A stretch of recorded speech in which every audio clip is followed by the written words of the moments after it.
play is to engage in an activity for enjoyment and recreation. So in order for play to be play, what I like to call pure play, the activity must be something engaged in for enjoyment and recreation without a seriousness or a practical purpose.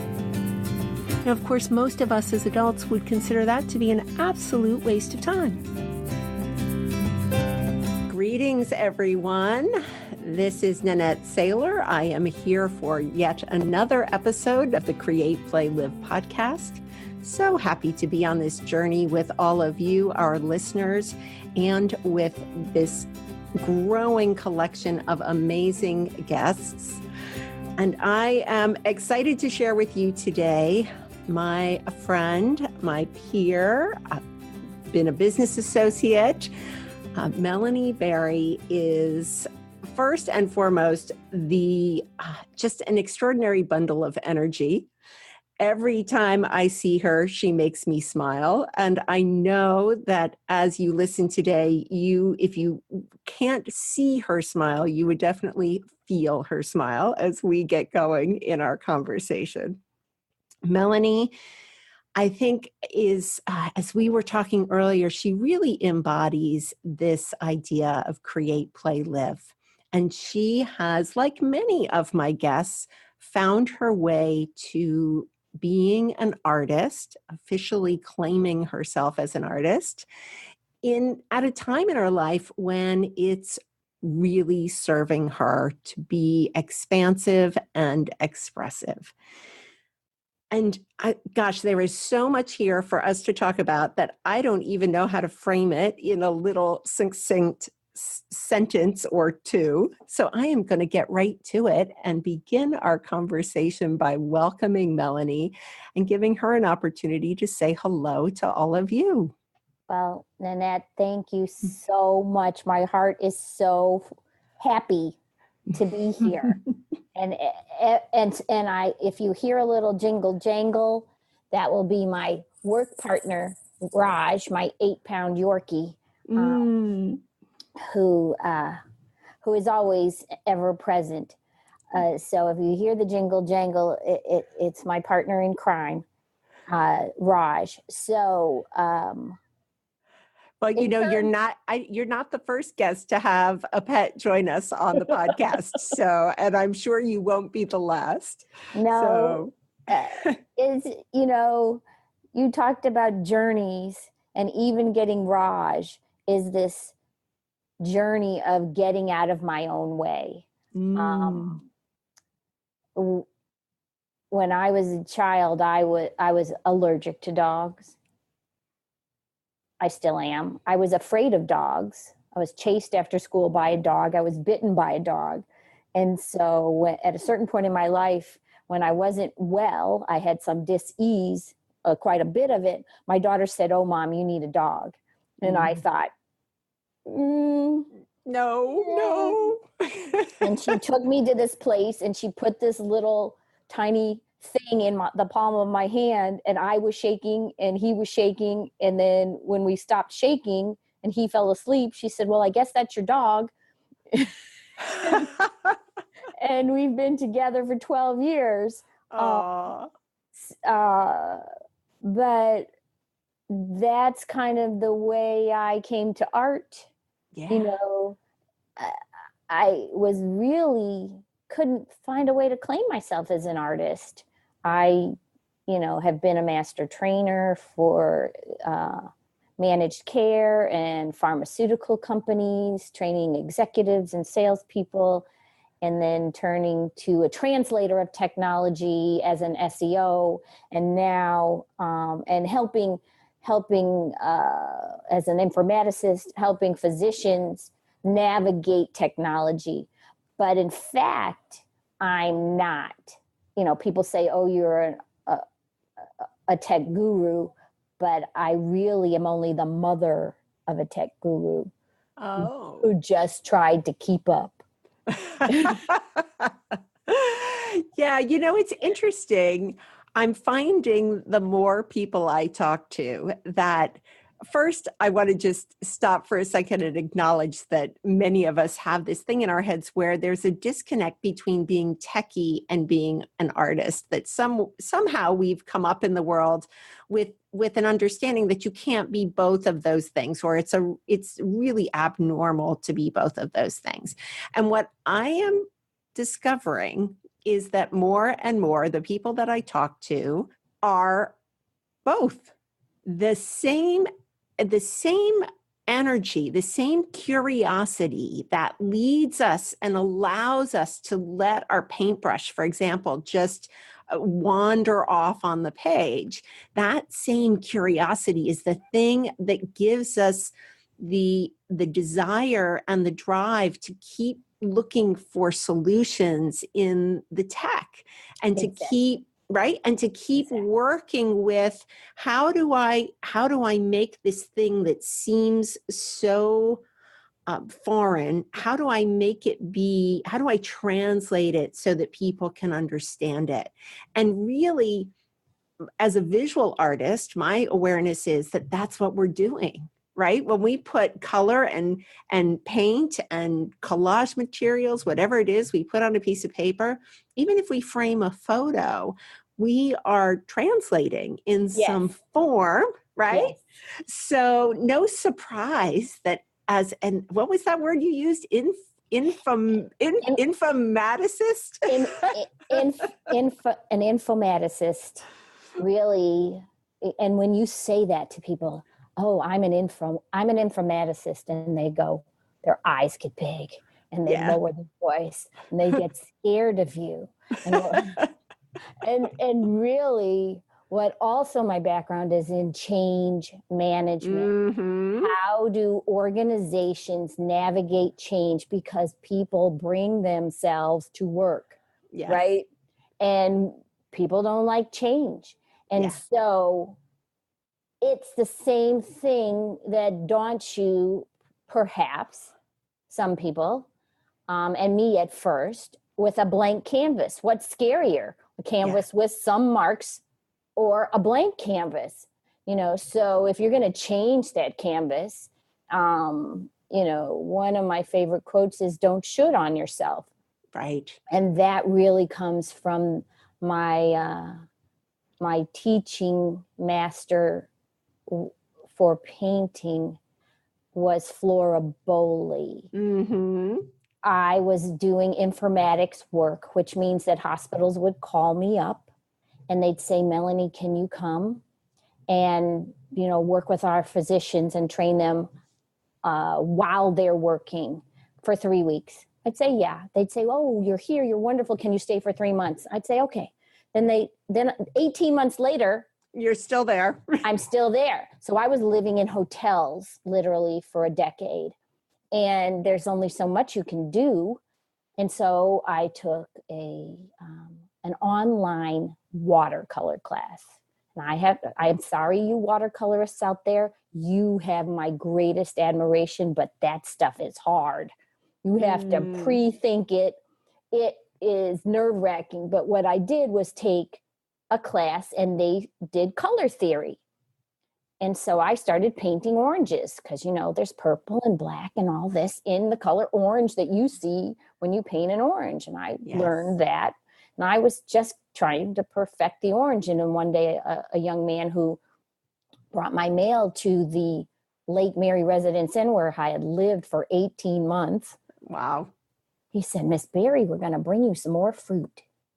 I said, well, that's nice, Alan. He said, yep, we're going to bring you some bananas and some grapes and some apples. I said, that's great. And I said, who's we and why? And he said, well, the maids and the guy who fixed your toilet last week. We all think you've perfected the orange. I was like, we want you to move on to bananas or apples. And I was like, all of you are looking at my paintings? He said, yes, we all come in your room. We're your family now, and we think you should graduate. And so I really did not fancy watercolor, but I found this woman named Flora Bowley, and she had a course called Brave Intuitive You. Yes, I'm familiar with it. Yes. And it was people all over the world taking this online course, and it became rather magical because her theory is A, that you don't waste paint, B, that nothing is precious. If you painted it once, you can paint it again and it'll be better. Yes. Use your hands, put on the music, paint with both hands, have 6 or 7 things going at the same time, and do not care. Yes. And you paint nothing. You put marks on the canvas. You paint as big as you possibly can get. Yes. And all of this was, you had to be brave. Yes. Paint nothing. Yes. It was the most inverse theory, but practically it's true. And it's the same thing. It's change management. It's fear, false evidence appearing real. It's, getting out of your own way, like having to tell a brain surgeon, you don't have to quit your practice because this computer work is not brain surgery. You can do it, right? Yes. And you don't have to be an artist and start out to paint something. And what I learned is that, in fact, none of the work comes from me. It comes through me. Mm-hmm. And the brave part is just standing aside to let it be. So when I look at something, first of all, I never know when things are finished. I have to ask, like, do you think it's finished? Do you think it's finished coming through me? And then when you go, oh yeah, okay. I'm as shocked or excited or amazed at whatever it is because it didn't start out as a thought. Yes. And my best paintings, my best work that I love, Flora Bowley says that you should not waste paint. So you take whatever's left and you put it onto the next work. And my favorite works were the wasted paint paintings. Yes. Yes. I've been doing some video art expression with a friend of mine who's been a guest on the podcast, Gail Butters Cohen. She also has studied with Flora Bowley. And one of her favorite things to do is to let the acrylic extras dry and then peel those off and use those in textured collage type 3D things. And we had so much fun not too long ago just seeing what would happen when we peeled the excess paint off of some parchment paper. And it's just what I love hearing in what you're describing is this same energy, the same thread has come through almost every one of the conversations I've had so far.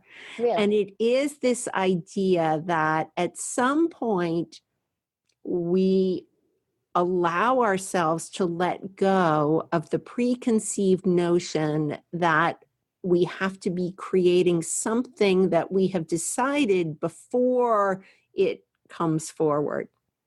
And so simply, and I love that you said, is it scary to have some marks on the page or to have a blank page, right? Is it, because, so it's, and of course, doing what I do now, working as a creativity coach, I see this all the time. When I don't give people very specific instructions, they don't know how to move forward.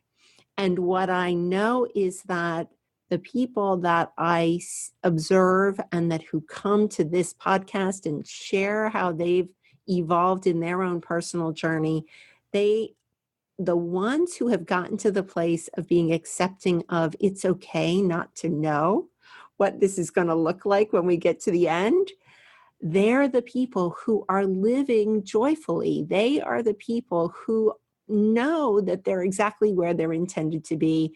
they are the people who are rolling with it. And it doesn't mean that we're all living these miraculously hippie happy days every single minute. It simply means that we've come to accept that there doesn't have to be an exact plan for every single moment. And particularly as it relates to the things that we create, we're a whole lot happier if we allow ourselves to simply be the vessel for this thing to evolve. So thank you so much for sharing that, because I think it's a theme that's coming up more and more in these conversations. And you did a really great job of highlighting what that actually looks like. I've had a couple of conversations and gotten some feedback from some of our episodes where people have said things like, well, I know you're saying I need to play without having rules, but I don't know what that is. I don't know how to do that. How do I do that? Well, you gather all your children's art supplies and any pieces of paper that you like, and living in hotels for 10 years, do you know that I don't paint with brushes? Yeah. I paint with hotel cards. Yeah. Key cards. Key cards. Yeah. Oh, yeah. Because that's what I have. Right. And that's what, and I found that the marks that I can make with that, or it's that you can create with whatever, like I do the same thing because, maybe that was a Flora Bowley thing. I don't remember, but yeah. Peeling off the paint, like that bit around the top of the paint that gets stuck for acrylic that you can peel off. I would have thrown those out, but now I collect those. Yes. Right. Or the paintings that are just sitting over there, I cut them up and put them in, that's the best thing to do with something I found that I don't know what to do with, but using what you have. Yeah. I'll tell you what. I was an online dating coach. Oh, you didn't put that in your resume. And the reason that I could be an online dating coach was because at a certain point I sold personality indicators. Ah, okay. And so what I learned, it was a way to navigate the profiles of people, and I could tell you by, for example, the amount of jewelry that a guy had on, what his personality might in fact be like, and vice versa, how your profile should look to actually attract the people that you're. So I met wonderful people on online dating, and one of the best first dates I ever had was with a person who was an artist, but I hadn't seen their art, and I knew that they were a curator and an art historian. But so what we did is at my house, we got great paper because he insisted on that, and we took what was in my house, and he gave me 8 objects and he put them in a paper bag, and I gave him 8 things and put them in a paper bag, and then we had all the paper and the mark making instruments, and we just set to work. And then as we were working, we just learned so much from each other, but it was just working with what you were given. And if you don't know what to do, just use what's in front of you. I made such a fun thing. You remember that the post office used to have boxes that you could fold up, and then you peel off the double stick tape and it turns into a box. It's a flat thing. Yes. And I had some old ones and I was about to throw them out. They were flat. And then I made them into boxes and I painted them. And then I took paintings and cut them up and then lacquered them on there. And it's a real cool piece of art. Nice. Right? And I don't, but it's just, you just use what you have. If you don't know what to do, just grab whatever's in front of you. Right? Yeah. But then you have to not care. Right. Yes, I was going to say that's a really important part of the equation. And I think the big challenge for a lot of people is allowing themselves to let go of that caring space, right? And I love when you work from found objects because it was a piece of trash to begin with. So it's okay if you are going to throw it out when it's done, right? It was going in the recycle to begin with. I paint on the back of cereal boxes all the time. So, That's so cool.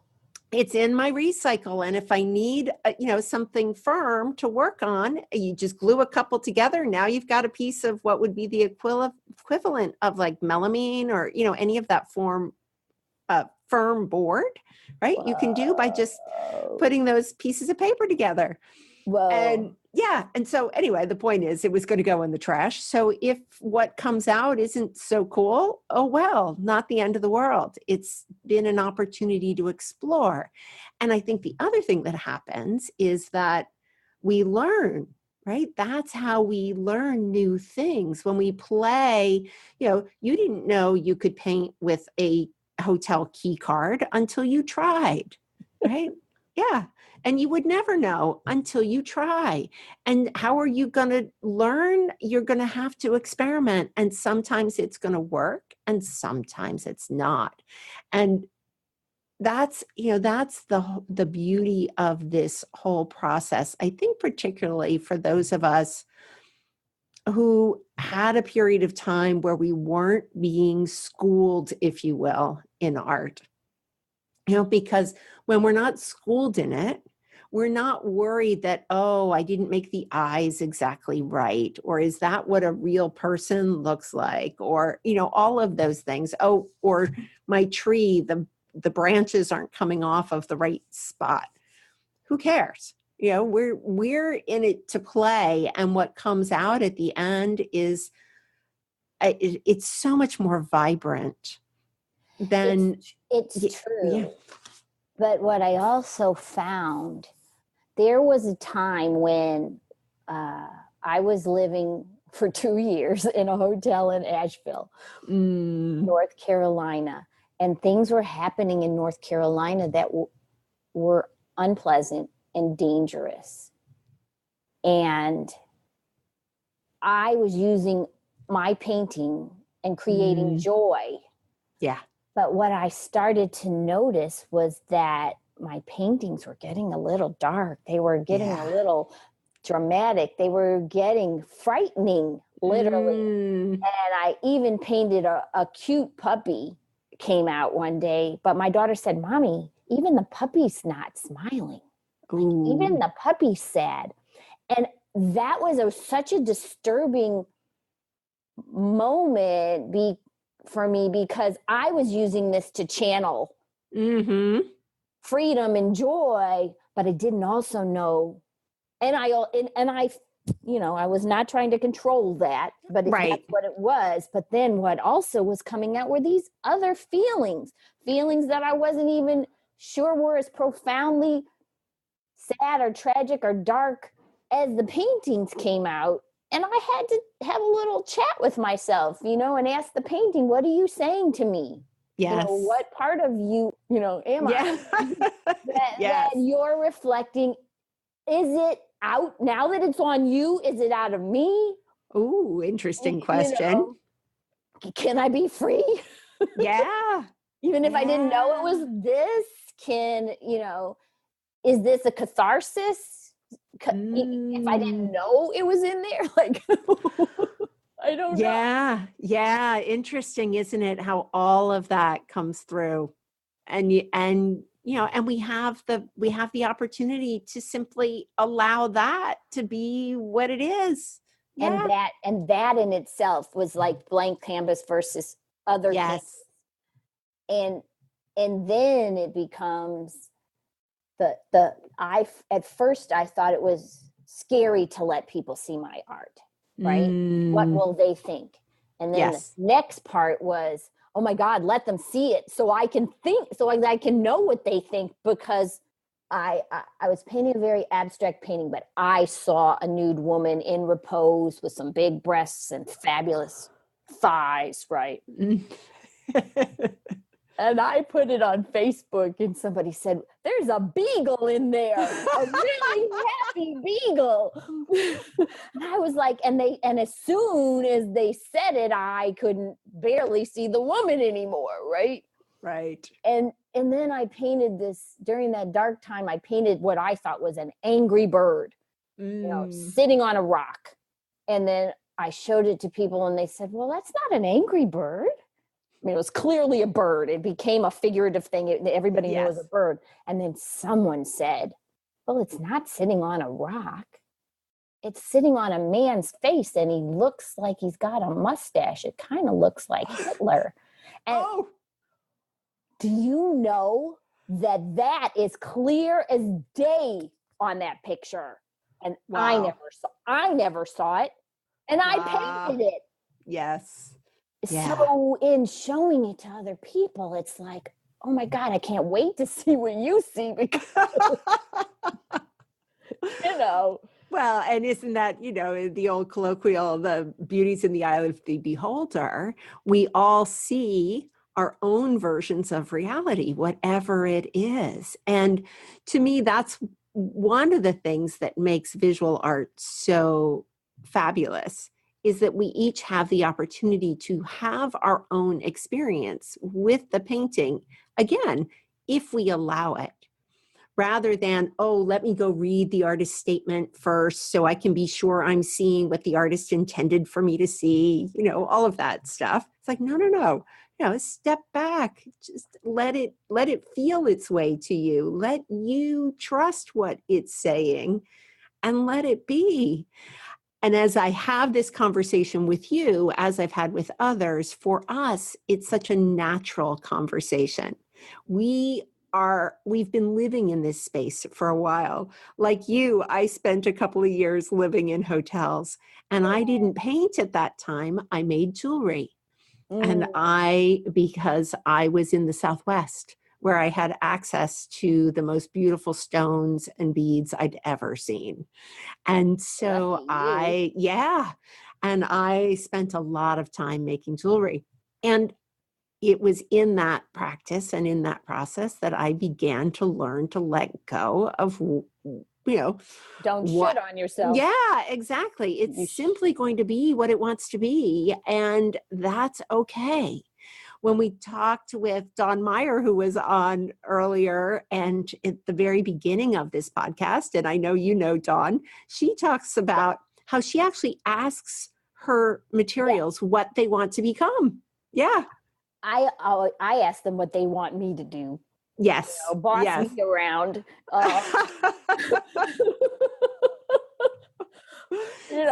So let me ask that question. How do you choose what you're going to work with when you're starting a new something? What does that process look like for you? I create what I've come to call bases. So I have an alarm on my phone that rings me every day, twice a day, that says paint for 6 minutes. And you think, well, what could you actually get done in 6 minutes? But if you don't care and you don't have a plan and you're working on 6 things at the same time with both hands, you can get a lot done in 6 minutes. And the goal wasn't 6 minutes. It was just to get going, right? Just get in the room and put paint on anything, right? And it doesn't actually matter what it is. So that's one way that I start. So then when I have these paper, canvas, boxes, whatever that I'm working on, scraps, and I got my hotel key cards cut up into different sizes, and I've got a multitude of colors. I may choose a family of colors to start with. And then I end up after the 6 minutes or after a week of 6 minutes with these, let's just say, pieces in different states, using stencil, using other mark making objects, using balled up foil, using my fingers, anything to make marks. But I love stencils and any kind of acrylic paint or glitter paint, doesn't really matter. I call these things that I've created bases. So if then I see some kind of photograph, let's say, or faces, I'm kind of enamored with faces, big, giant, Paul Klee-like faces, let's say. There's colors and shapes in there and, some human form, but it's not really figurative. And I take a piece of chalk, and if I see something, I'll chalk it out, and then I'll take the key card and I'll just make marks with the paint. And the theories that Flora Bowley said is you do warm colors and you let them dry, and you do cool colors and you let them dry, but you do not mix. So you get these vibrant colors and you don't mix them. And I do not mix my colors. I do not care what color orange I'm going to get and try to perfect a color. I just buy the dollar paints or the big giant thing of acrylic, and the color that it is the color that it is. And so I may make it opaque and put some orange and yellow on top of it and maybe some red to get movement. But I care about the color, but I don't care about the shade or tone of the color. That's interesting. So for you, it's more the layering and the way that the colors play with each other. Yes. And while I was in Asheville, I really got out of my comfort zone, and I joined a plein air group. So they would literally take you out in the woods, which the way I paint was really difficult to do in the woods. So I would take a flat box from Costco, like a half a box, and put my paper in it and a bunch of paints. And then I tried to use natural colors, browns, greens, blacks. And I found it literally like constricting. And I thought, what's that about? One of the things that Flora talks about is adding black and white to your color, right? And I found that scary. It's interesting, the nuances and layers of fear that humans can create for themselves.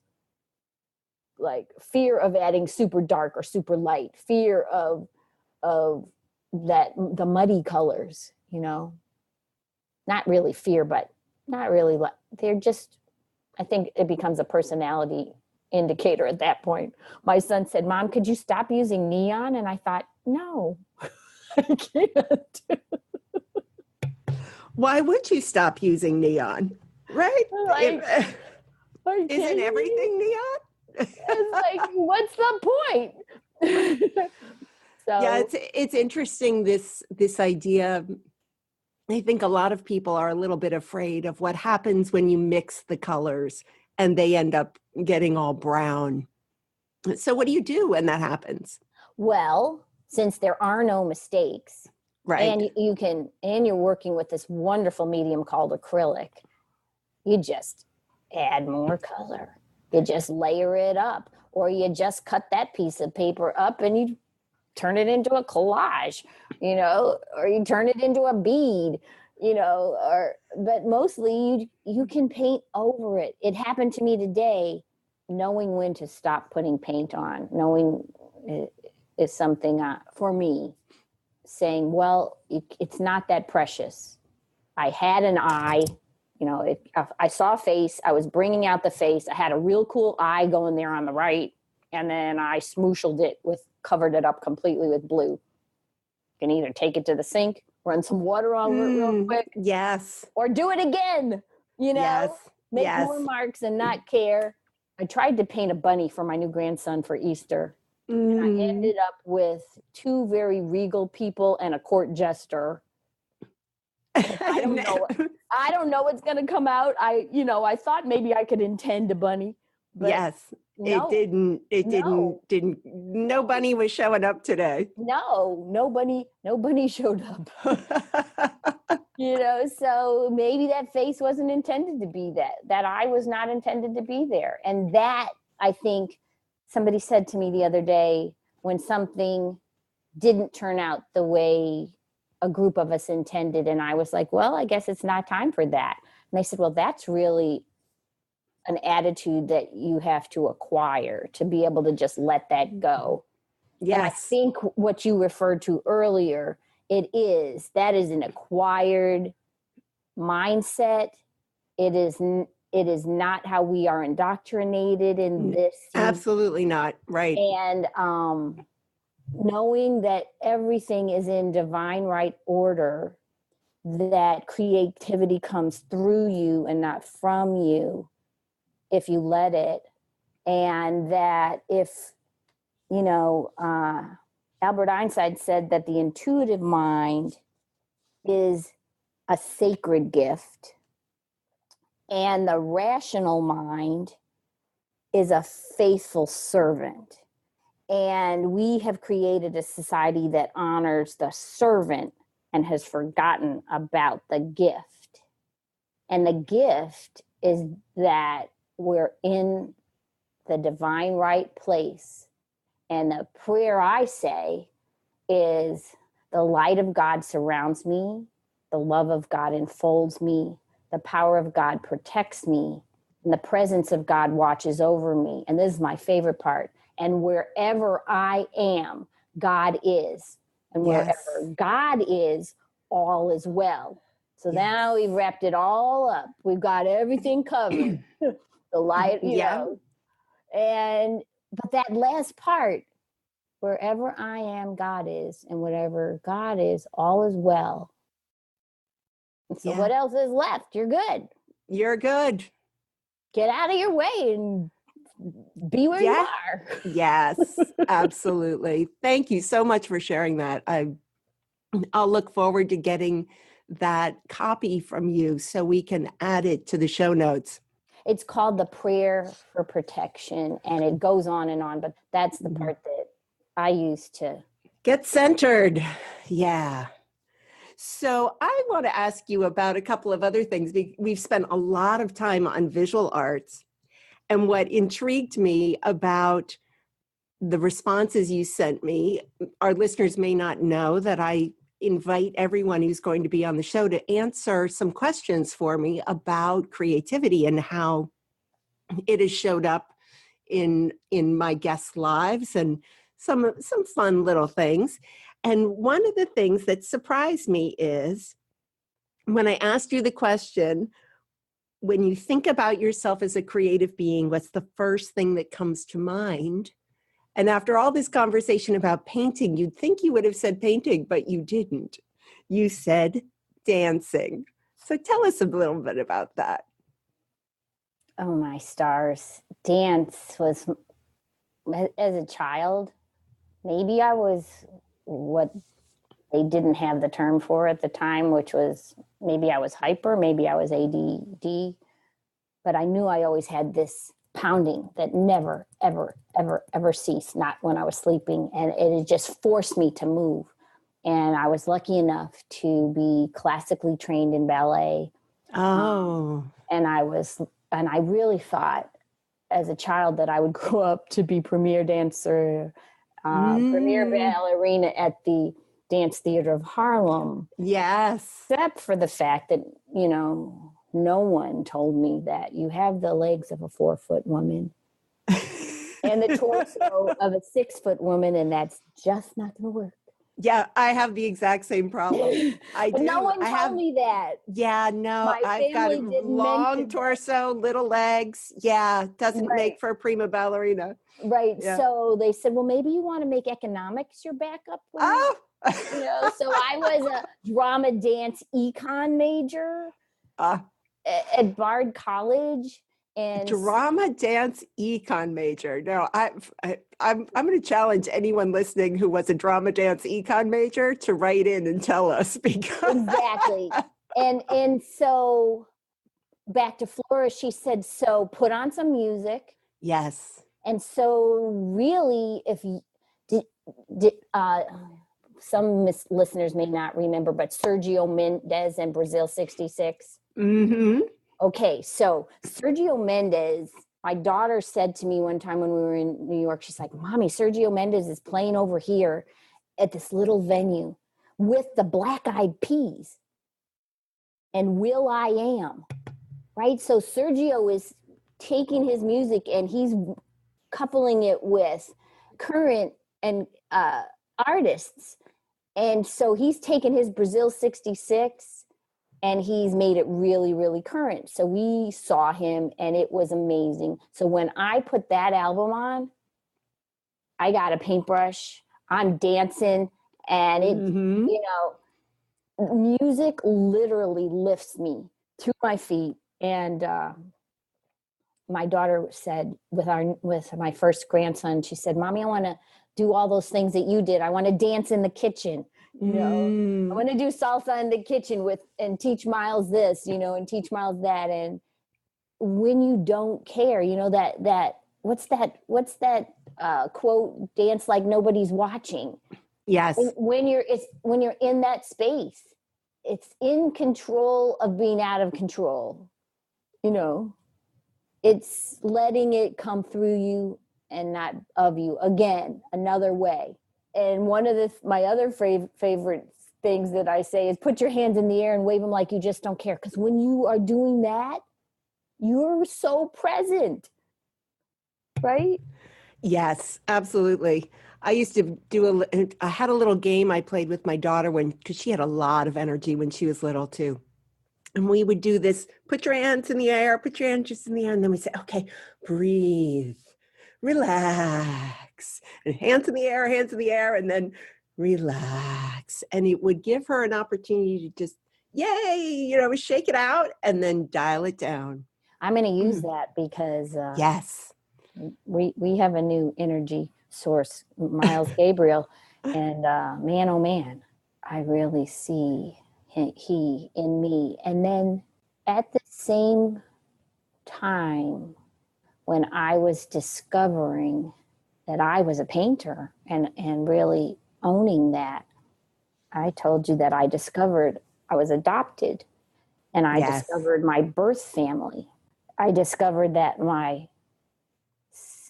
full sister, Margot, had applied to Bard College where I went to school and was interesting. Was a dancer. No surprise. My half sister Linda was an artist and a scientist and into finance. So there you have that thing, you know, that you think doesn't go, but it goes. And that our father was a Black man in Massachusetts in the 70s with art galleries. Interesting. You know, so much of what I never knew could be nurture because I never knew anyone who was related to me. But a lot of it was nature. Yes. Yeah, it's so interesting to me how that turns out to be true. Yeah, that shows up in all kinds of interesting ways. It really does. It really, really does. Somebody told me, and maybe it was you the other day,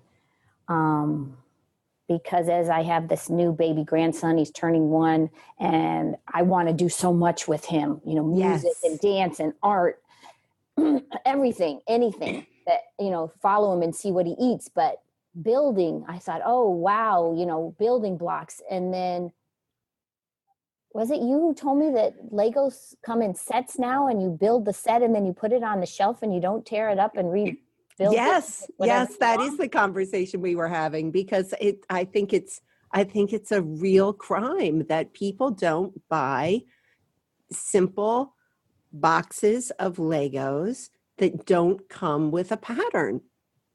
Everything now, you can buy a million different kinds of Legos, but they all come in a box that says, this is what I will be when you complete me, right? And what I know a Lego to be is an open-ended material that you make into whatever you want it to be. And then when you're done, you tear it down and you put it in the box and you put it on the shelf for the next time. So this whole practice that we've been talking about, that when we get to this place of allowing, that we just let this thing organically appear, and then when we're done having fun with it, we just take it apart and put it away. That whole practice is going away. And we had talked about earlier that we're not given in our current society opportunities to play without there being rules or defined awareness of what this thing is supposed to look like when you do it, quote unquote, right. And that's one of those things that I could get on my soapbox about that one for sure. And Legos. Is it a Lego soapbox? Yeah, I could make one. Does anyone even know what a soapbox looks like anymore? Yes, I know. It's a box that comes from Amazon. Yes. With a smile on the face. That's right. And you can turn that into an object of art if you want to. Yes, absolutely. I heard you and I was saddened, and I asked my daughter, baby Miles's mother, the question, did she know that? Did she realize that? I didn't want to say, are you going to do this? Like, right. What's your theory? And she was like, it was a eye-opening question, something to think about, the ramifications of a society that only shoulds on itself. Mm-hmm. Yeah. Yeah. And its children and its best brains. Right. Right. And that's why I think it is so important that not only do women like you and I have this conversation, but that we have the conversation with our children, who then will really pay attention to the way that they create opportunities for their children to play in the world. Because right now, as it is, they're not getting those chances in school. They're not getting those chances in our traditional environments. So if we're not doing it at home, they're only going to understand how to exist in the world by playing by the rules. And that's a challenge. I see you shaking your head. You made me remember something that I forgot, that probably was a critical. When I was young, I lived in Chicago. I lived in Hyde Park in Chicago. And what is in Hyde Park, among other amazing things, is the University of Chicago.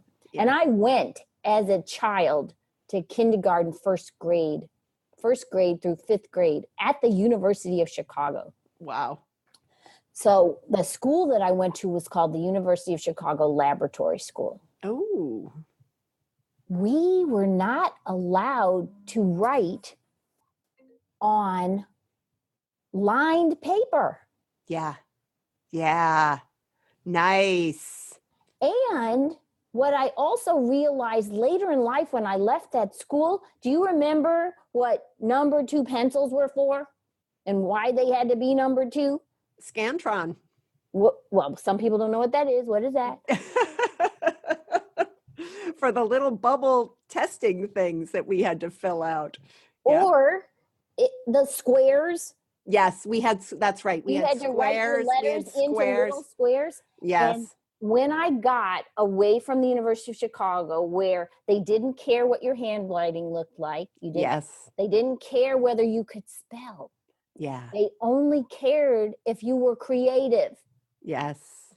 Was this a new idea that that you scribbled and nobody could really read, but if you could read it to them and it wasn't spelled correctly and it was thoughtful and expressive and curious yes, then now we're talking. But when I moved away from that to schools where we had the bubbles and the little squares to write one letter in one square, literally paralyzing. Yes. Yeah. Literally. And I could not understand that. And I did not equate that. Yeah. Those first years. Now you get it. Right. Yeah. the Yeah. formative years of Right. creativity, Yes. of allowing. Yes. So that was what, got shut down until I felt like, well, I'm old now, Yeah. right? You and me And so both. I'm going to right? say what I want to say, do what I Do what want to do it the way I want to do it, even if it scares me, Yes. right? Yes. Even if I'm freaked out, Yep. I'm going to. Because it's okay. It's okay to be freaked out. It's okay to be freaked out. Right. And who cares? Yeah. Nobody actually cares. Yeah. Right? Yeah. Yeah. Oh, my friend, this has been so delightful. Oh, we are going to have to do this again sometime very soon. And my coworker wants a walk. Yes. He's going, yeah. Raj, we hear you, Raj. So before I let you go, we did not have a chance to talk about what you're up to right now. How can people get in touch with you if they would like to reach out to you? And if there's anything you're working on that you want us to know, this is your time to shine, my friend. I am launching a new brand, an exciting new joint venture with new partners where we are bringing people that are searching for businesses online to those businesses, but in a way that uses big data and artificial intelligence. I am so excited about artificial intelligence. I can't even tell you. 2020 is 18 months away. I know. So the answer is I'm just bringing my website up. My new venture is called shifttheoceanmarketing.com. Ooh. And it should be up in a couple of weeks. And they can reach me at Shift the Ocean Marketing on Facebook, melanieberryart.com, and shifttheoceanmarketing.com, and Melanie Berry Recipes for Life, Keep Stirring the Pot. Nice. Yeah. Can't wait to see some of those recipes. Well, that's a book that's coming out next spring, and it's literal recipes and the things that I want my children to not have to stumble upon that I learned in life, and also the family recipes that they want. Yes. Yeah, we've got a bunch of those family recipes too. That's a nice idea to combine them with messages from mom and grandma. Yeah. Beautiful. Very cool. Thank you so much for this. It has been so much fun as usual. Yes. I am so thrilled. Yeah, so thrilled that you could join us today. And as I say, we will definitely pick this up and continue the conversation. My pleasure. So much great stuff going on in your world. Thank you for what you do. Thank you. For empowering business owners and women and creatives to take the time to be creative, to live it and to allow it in their space and in their spirit. So thank you. You are so welcome. Thank you. Thank you, my friend. And with that, our dear listeners, we will call it a day and sign off. I'm Nanette Saylor with my guest, Melanie Berry. We are going to close for another episode of the Create, Play, Live podcast. And until we meet again, stay curious, my friends. You are listening to the Create, Play, Live show, where women come together to share how curiosity and creativity lead them to extraordinary lives. I'm your host, Nanette Saylor, and I'm honored to share the mic with some truly amazing women who have asked and answered the question, what if we stop adulting and live every day with the curiosity of a child at play? And these enlightening conversations will invite you to let go of outdated standards, make your own rules, and give yourself permission to play more than ever before. You have the power to create your life.